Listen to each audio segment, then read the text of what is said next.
A la hora de hablar de pensiones solo hay un acuerdo. Colombia necesita una reforma. Expertos de todos los espectros políticos reconocen problemas como la insostenibilidad del sistema, lo inequitativo que es y la poca cobertura que tiene. Esto último, la cobertura, es para muchos el principal lastre del sistema. Actualmente hay 4,9 millones de adultos mayores de 60 años sin una pensión. Esa solita ya es una razón de peso para hablar de reformar las pensiones. Pero también hay otros elementos, como la competencia entre regímenes que muchas veces deja a los colombianos en el lado que menos beneficios les ofrece. Por todo esto y a la vuelta de la esquina de las elecciones presidenciales es que tenemos que hablar de pensiones. Y aunque para muchos la palabra pensión suena a futuro lejano o a ciencia ficción, lo que aquí está en juego es el bienestar y la seguridad económica de millones de personas en la vejez. Entonces vamos por partes. Antes de reformar hay que saber cómo funciona el sistema.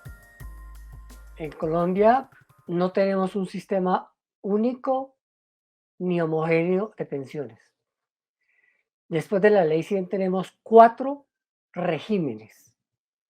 Ellos son el régimen de prima media, que es lo que hoy se conoce como colpensiones, que agrupa a los trabajadores particulares y a algunos funcionarios del Estado. El régimen de capitalización, que se conoce como RAIS, que fue la creación propia de la Ley 100, también destinado a los trabajadores particulares y a algunos funcionarios del Estado. Y por otro lado tenemos algo que después de la ley 100 que se llamó regímenes especiales, que son los funcionarios públicos de alto rango o de todos los rangos que tenían condiciones particulares para pensionarse y que fueron cubiertos con la ley 33 y entraron en un proceso de transición que terminó en el año 2014. Hoy en los regímenes especiales no hay nadie afiliado, pero hay 400.000 pensionados y los paga el Estado. Y el cuarto régimen son los regímenes exceptuados. Son las personas que quedaron por fuera de la ley 100. Ahí quedaron Ecopetrol, el magisterio, los militares y los policías. Hoy esos regímenes exceptuados están agrupados en la caja de sueldos de retiro de la policía, CASUR, en la caja de sueldos de retiro de los militares, CREMIL, y en el fondo del magisterio, FOMAC. En esta discusión escuchará constantemente dos términos: régimen de ahorro individual con solidaridad, RAIS, y régimen de prima media, RPM. En palabras sencillas, en el RAIS, que es operado por las administradoras de fondos de pensiones, usted construye su propio ahorro. Además, este capital es invertido por dichas empresas. Es decir, en el futuro usted recibirá el dinero que ahorró más el resultado de esas inversiones. Mientras que en el RPM, administrado por Colpensiones, a los pensionados se les paga con los aportes de los cotizantes. Como en este momento el dinero que entra no es suficiente, también se destinan recursos públicos, ya que la pensión es un derecho fundamental que debe garantizar el Estado. Actualmente en Colpensiones hay 6,7 millones de afiliados y 1,5 millones de pensionados. En las administradoras de fondos de pensiones hay 18 millones de afiliados y 251.000 pensionados. En ambos casos, solamente la tercera parte de los afiliados están hoy cotizando activamente. En otras palabras, la mayoría de los afiliados están en las AFP, pero la mayoría de los pensionados están en Colpensiones. Un desbalance que se explica en buena parte porque el RAIS es un régimen joven. Ahora, para entender las propuestas de reforma, es necesario conocer dos programas. El primero es Colombia Mayor, un subsidio de 80.000 pesos que se le entrega a los adultos mayores en condición de vulnerabilidad que cumplen con ciertos criterios. Aunque el programa sí llega a los más vulnerables e incluso logra mejorar las condiciones de vida de las personas mayores y de sus hogares, el monto sigue siendo muy bajo y la cobertura insuficiente. En cifras generales, 1 de cada 4 colombianos recibe una pensión, otro recibe Colombia Mayor, pero los 2 restantes no reciben nada. Y otro dato que vale la pena tener en cuenta: en el presupuesto general de 2020, por cada peso que se destinó al programa Colombia Mayor, se destinaron 9,5 pesos para un pensionado de Colpensiones y 30 pesos para un pensionado de los fondos de pensiones públicas. Los beneficios económicos periódicos, conocidos como BEPS, son el otro programa para tener en cuenta. Esta es una alternativa de ahorro para que quienes ganan menos de un salario mínimo puedan recibir un ingreso después de su retiro. Actualmente, 38.700 personas reciben en promedio 222.000 pesos cada mes. Con este panorama en mente, es tiempo de ver el principal problema: la cobertura. El gran problema sobre el cual debería enfocarse la reforma pensional y más que la reforma pensional, un modelo de protección para la vejez es la baja cobertura. Además de la cobertura, pues la falta de cobertura del sistema no nos afecta a todos por igual, o sea, hay unas desigualdades estructurales que hacen, por ejemplo, que las mujeres estemos más afectadas en el tema pensional, así como tenemos, por supuesto, en el mundo del trabajo también brechas y desigualdades que persisten, ¿no? Entonces, si uno revisa la tasa de afiliación activa, en el caso de las mujeres es un 29%, en el caso de los hombres es un 38%. También, si uno revisa quién obtiene una pensión, el 29% son hombres, el 19% son mujeres, y también hay diferencias en cuanto a los montos, ¿no? En un 81,5% las mujeres pensionadas reciben menos de 2 salarios mínimos, y esto en el caso de los hombres equivale a un 73,1%. Ahora sí, la pregunta más importante: ¿cómo debería ser la reforma pensional? No hay una respuesta única, ya que hay variedad de visiones sobre cómo arreglar el sistema, algo así como una talla que no les sirve a todos. Que hay que pensar en una reforma del sistema de pilares.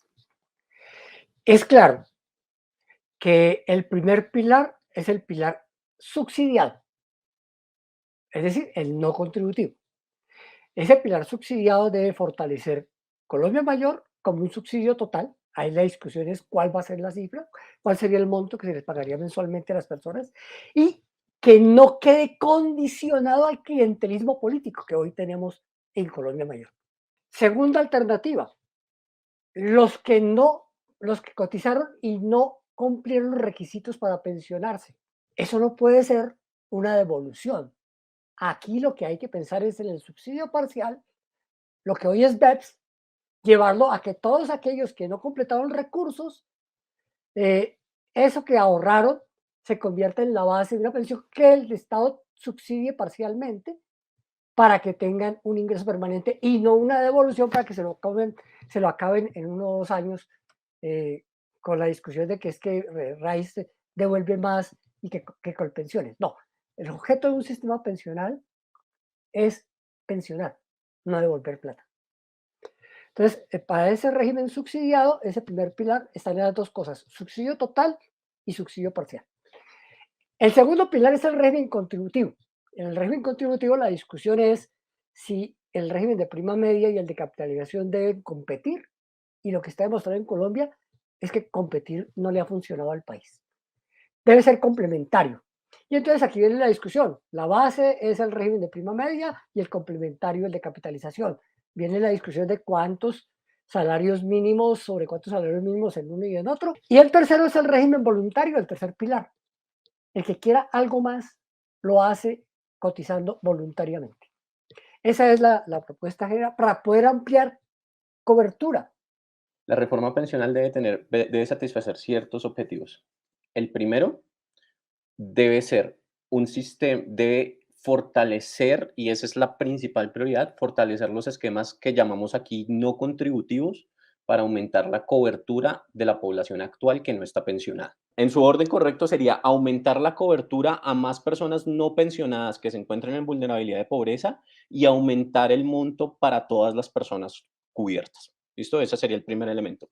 Segundo elemento, se debe reducir las inequidades, la regresividad del sistema, y la forma más efectiva de esto es considerar eliminar una serie de subsidios implícitos que ocurren en Colpensiones. Y tercero, eliminar una serie de diferencias que generan desigualdades en la población, aunque tengan historiales de contribución diferentes, muy similares, perdón. Entonces, un afiliado de Colpensiones, y conozco muchas historias de ese estilo: una persona que llega a su edad de pensión, se retira, conoció un compañero de trabajo, misma historia, misma edad, contribuyeron el mismo tiempo, pero si terminan en Colpensiones o terminan en RAIS, terminan con pensiones muy diferentes. Eso es una fuente de inequidad, lo que llamamos inequidad horizontal. Entonces, esos 3 elementos son claves y adicionalmente, aquí, y es algo importante, si bien el sistema no está pensionando mucha gente y por eso necesitamos el pilar no contributivo, aumentarlo y fortalecerlo, necesitamos también repensar la estructura bajo la cual operan el sector privado administrando los recursos de las AFPs y pensionando, con el fin de obtener pensiones más altas en el sistema de los pensionados de RAIS. Pues nosotros creemos efectivamente que debería propenderse por un sistema que garantice un ingreso básico, mínimo, pero digno para las personas que no tienen la posibilidad de cotizar en un sistema de pensiones. Es decir, debe haber una pensión no contributiva, un ingreso básico, una renta básica para quienes hoy en día no tienen la posibilidad de ingresar al sistema pensional. Un segundo componente debería ser una pensión semicontributiva, es decir, subsidiar a aquellas personas que tienen unos ingresos pero no tienen suficiente para ingresar al sistema. Bueno, hay que ayudarles a, por ejemplo, trabajadores temporales, trabajadores del sector rural, a mujeres con personas a cargo que se encargan del cuidado, de la economía no remunerada. Es decir, a ellos y ellas no hay que excluirlos del sistema como se está haciendo con el sistema de piso de protección social, sino que hay que subsidiarles para que ingresen al sistema, para que aporten y para que puedan aspirar a una pensión previsible con un monto determinado. Y un tercer sistema, pues que ya sería el contributivo pleno, que nosotros preferiríamos que fuera un sistema de reparto, un sistema solidario, donde el dinero de los cotizantes ingrese al sistema que está reconociendo y que está pagando realmente las pensiones. Y si se quiere mantener un modelo de ahorro individual administrado por privados, pues debería dejárseles a ellos simplemente una parte de las personas que más ganan, de los ingresos más altos, que si quieren hacer un ahorro voluntario, si quieren estar en un sistema de pensiones adicionales, más allá de las mínimas que debe garantizar el Estado, pues digamos, no hay que descartar esa idea. Mientras para algunos es viable dejar solo el pilar voluntario en manos de las AFP, para otros la complementariedad es la respuesta. Irnos a cualquiera de los dos extremos sería un error. En Colpensiones lo que se ahorra no alcanza para la pensión. Entonces puede que hoy se recoja más plata, pero mañana en el futuro habrá una deuda más grande. Entonces, solo Colpensiones nos lleva a una bomba fiscal, financiera en algún momento.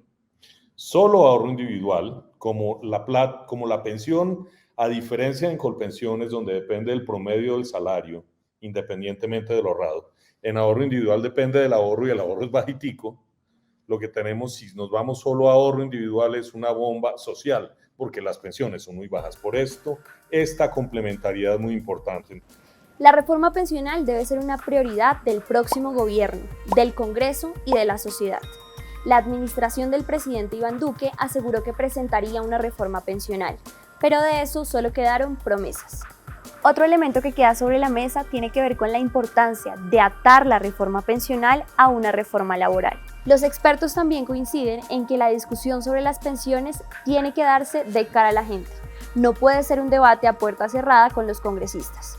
Si bien es un pulso que se define en la arena política, las pensiones son un tema estructural que sobrepasa por mucho las ambiciones y las trampas políticas. De fondo, y como ya se dijo, aquí lo que está en juego es el bienestar en la vejez de millones de colombianos, especialmente de quienes menos seguridad económica tienen. No vale prometer y no cumplir, discutir a puerta cerrada o pasar leyes a punta de jugaditas. Hay demasiado en juego como para hacerlo de siempre.